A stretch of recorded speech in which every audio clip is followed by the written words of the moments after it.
So for anyone who's tried to sign off a CX transformation with a skeptical accountant, this video is for you. So you've gone to an accountant, you've gone to your finance department and you said, customer experience is important for our business and we need to spend some serious money on it. And it will impact the bottom line of our business. And you're met with a skeptical face. Today I want to talk to you about one statistic, and just one statistic only, that you should speak to that accountant about, so that they can understand the importance of customer experience to the bottom line of the modern business.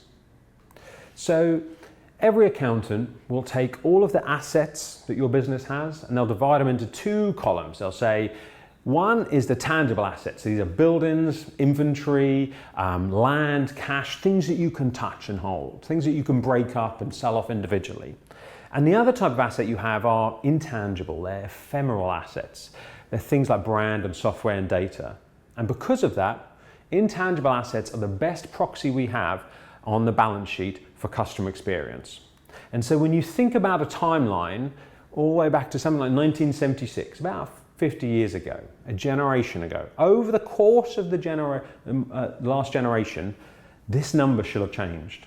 Because about 50 years ago, 84% of the 500 largest companies in America, the S&P 500, 84% of their assets, their company's worth, was tangible assets, stuff that you could hold in your hand, stuff that you could break up and sell.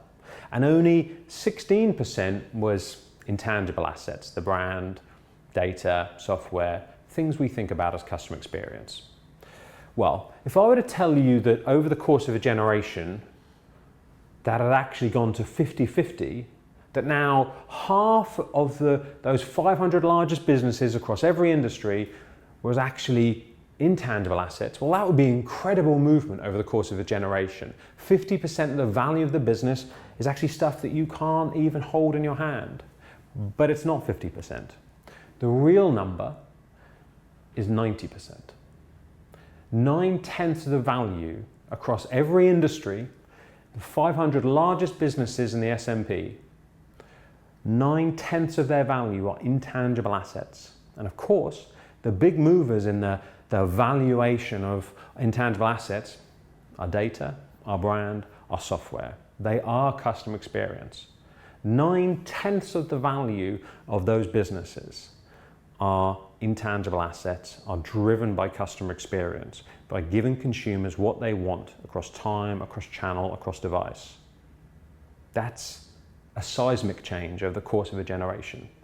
And once your finance department understand that, then I think it's going to help you justify why they need to take customer experience transformation and those programs far more seriously than they do.